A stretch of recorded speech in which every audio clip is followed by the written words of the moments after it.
everyone, I'm Dr. Blessy Monica from Satyam Homeopathy. So నేను ఇవాళ మీ అందరితో వెరికోస్ వెయిన్స్ గురించి షేర్ చేసుకోవాలనుకుంటున్నాను. సో ఈ వెరికోస్ వెయిన్స్ అంటే ఏంటి అంటే మన బాడీలో ఉన్న సూపర్ఫిషియల్ వెయిన్స్ అన్నమాట. ఈ సూపర్ఫిషియల్ వెయిన్స్ అవి ఎన్లార్జ్ అయిపోయి డైలేట్ అయిపోయి ఎక్కువగా టార్చరస్ గా ఫామ్ అయిపోయి దాంట్లో బ్లడ్ అనేది ఫిల్ అయిపోయి ఉండడాన్ని వెరికోస్ వెయిన్స్ అంటారనమాట. ఇవి ఎక్కువగా మనము కాళ్ళల్లో చాలా మందిలో అబ్జర్వ్ చేస్తూ ఉంటాము. సో ఇవి డార్క్ పర్పుల్ కలర్ లో ఉండడం కూడా మనం నోటీస్ చేస్తూ ఉంటాం అనమాట. సో ఇవి ఓన్లీ కాళ్ళల్లో వస్తాయి అనేది కాదు, వేరే డిఫరెంట్ ఆర్గన్స్ మన బాడీలో డిఫరెంట్ ఆర్గన్స్ పైన కూడా ఈ వెరికోస్ వెయిన్స్ వచ్చే ఛాన్సెస్ అనేది ఉంటుందన్నమాట. సో ఇవి ఎందుకు వస్తాయి, దీని కాజ్ ఏంటి అంటే మన బాడీస్ లో ఆర్టరీస్ అండ్ వెయిన్స్ అనేవి ఉంటాయి. ఈ ఆర్టరీస్ ఏం చేస్తాయి అంటే హార్ట్ నుంచి బ్లడ్ డిఫరెంట్ ఆర్గన్స్ కి ఈ ఆర్టరీస్ అన్ని సప్లై చేస్తాయి అనమాట. ఈ వెయిన్స్ ఏం చేస్తాయి అంటే అన్ని ఆర్గన్స్ నుంచి హార్ట్ కి బ్లడ్ ని తీసుకొస్తాయి అనమాట. ఈ కాళ్ళల్లో నుంచి బ్లడ్ హార్ట్ కి తీసుకురావాలి అంటే అది అగేన్స్ట్ గ్రావిటేషనల్ ఫోర్స్ గా ట్రావెల్ చేసి హార్ట్ కి తీసుకురావాలి. సో దానికి చేయడానికి ఈ వెయిన్స్ లో వాల్వ్స్ అనేవి ఉంటాయన్నమాట. ఈ వాల్వ్స్ ఏం చేస్తాయి అంటే ఈ బ్లడ్ ఫ్లో ని ఒకటే డైరెక్షన్ లో అలౌ చేస్తాయి అనమాట. అందుకు ఈ వాల్వ్స్ యూస్ఫుల్ అవుతాయి.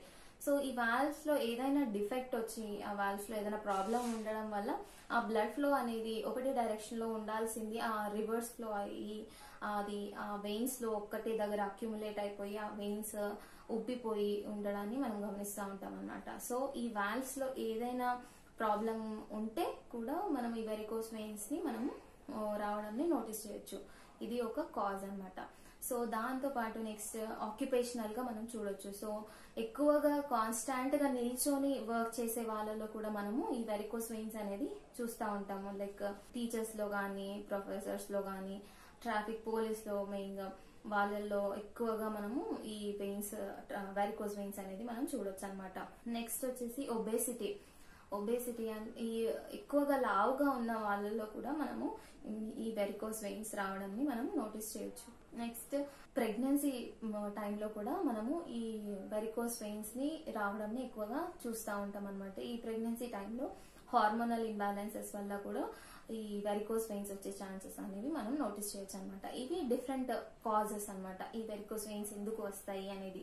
ప్లస్ ఇవి వెరికోస్ వెయిన్స్ వచ్చినప్పుడు ఎట్లాంటి సింటమ్స్ ఉంటాయి అంటే చాలా మందిలో ఈ వెరికోస్ వెయిన్స్ ఉంటాయి, కానీ అవి ఎవరికి పెయిన్ అనేది చాలా మందిలో మనం నోటీస్ చేయము. ఈ పెయిన్ ఉన్న వాళ్ళలో ఎట్లాంటి సింటమ్స్ ఉంటాయి అంటే అవి ఎక్కువగా బల్జ్ అయిపోయి ఉబ్బి ఉండి అవి డార్క్ పర్పుల్ కలర్ లో ఉండి అవి కాళ్ళని జరపలేకుండా మూవ్మెంట్ రిస్ట్రిక్షన్ చేయడం, నొప్పి రావడము, ఎక్కువ దూరం నడవలేకుండా ఉండడము, ప్లస్ కూర్చోలేకపోవడము, ఇట్లాంటివి సింటమ్స్ అన్ని కూడా మనం నోటీస్ చేయొచ్చు. ప్లస్ దాంతో పాటు తిమ్మెర్లు రావడము ఇట్లాంటివి కూడా మనం చూడొచ్చు. దాంతో పాటు ఏంటి అంటే ఎక్కడైతే ఆ వెయిన్స్ అట్లా ఉబ్బి ఉండడం ఉన్నాయో అక్కడ ఎక్కువగా దురద రావడము, ప్లస్ అక్కడ ఉన్న స్కిన్ అంతా కూడా కలర్ చేంజ్ అయిపోవడం, కొంచెం డార్క్ బ్లాక్ కలర్ లో రావడము, ఇట్లాంటివన్నీ కూడా మనము చూడొచ్చు అనమాట. సో ఈ సిమ్టమ్స్ ఉంది ప్లస్ స్కిన్ ఎక్కువగా ఇచ్చింగ్ ఉండడం వల్ల కూడా ఎక్కువగా ఈ సూపర్ఫిషియల్ గా ఉంటాయి కాబట్టి ఎక్కువ ఇచ్చింగ్ ఉండడం వల్ల కూడా అవి బ్లీడ్ అయ్యే ఛాన్సెస్ కూడా మనం నోటీస్ చేయొచ్చు అనమాట. సో దాంట్లో ఆ వెయిన్స్ లో కొన్నిసార్లు ఏమైతే సివియర్ గా ఉన్నప్పుడు వెరికోస్ వెయిన్స్ సివియర్ గా ఉన్నప్పుడు ఆ వెయిన్స్ లో బ్లడ్ అనేది క్లాట్ అవ్వడం కూడా మనము నోటీస్ చేయొచ్చు. దాన్ని థ్రాంబోఫ్లెబైటిస్ అంటారు అనమాట. సో దాంతో పాటు వెరికోస్ అల్సర్స్ ని కూడా మనము చూడొచ్చు అనమాట ఎక్కువ సివియర్ గా ఉన్న కేసెస్ లో. సో ఇవి కొన్ని different types of symptoms and complications అనమాట వెరికోస్ వెయిన్స్ కి. సో వీటికి మనం ఎట్లాంటి ప్రికాషన్స్ తీసుకోవాలి అంటే మెయిన్ గా వచ్చేసి ఎక్సర్సైజ్, కంటిన్యూస్ గా రెగ్యులర్ గా ఎక్సర్సైజ్ అనేది మనము చేస్తూ ఉండాలి. ప్లస్ వెయిట్ మానిటర్, కంపల్సరీ మన వెయిట్ అనేది కాన్స్టెంట్ గా మానిటర్ చేసుకుంటూ ఉండాలి. ఫుడ్ విషయానికి వస్తే హై ఫైబర్ ఫుడ్ అనేది ఎక్కువగా తీసుకోవాల్సి ఉంటది. ప్లస్ లో సాల్ట్ ఇంటేక్ అనేది కూడా మనం తీసుకోవాల్సి ఉంటుంది. దాంతో పాటు కాన్స్టాంట్ గా ఎక్కువగా నిల్చొని ఉండకుండా పొజిషన్ అనేది చేంజ్ చేస్తూ ఉండాలి. కొంచెంసేపు కూర్చోవడం కానీ, కొంచెంసేపు నడవడం కానీ, కొంచెంసేపు పడుకోవడం, ఇలాంటివన్నీ కొంచెం కాన్స్టాంట్ గా పొజిషన్ అనేది చేంజ్ చేస్తూ ఉంటే కొంచెం బెటర్ గా ఉంటుంది.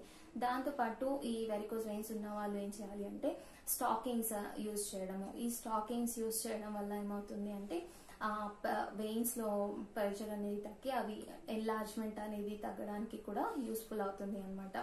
దాంతోపాటు ఈ వెరికోస్ వెయిన్స్ ఉన్న వాళ్ళు కాళ్ళు ఎత్తులో పెట్టి పడుకోవడము, కొంచెం హైట్ లో ఉంచడము, ఇలాంటివన్నీ చేస్తూ ఉంటే, బేసిక్ ప్రికాషన్స్ అన్ని ఫాలో అవుతా ఉంటే ఈ వెరికోస్ వెయిన్స్ ని మనం చాలా వరకు కంట్రోల్ చేసుకోవచ్చు. Thank you.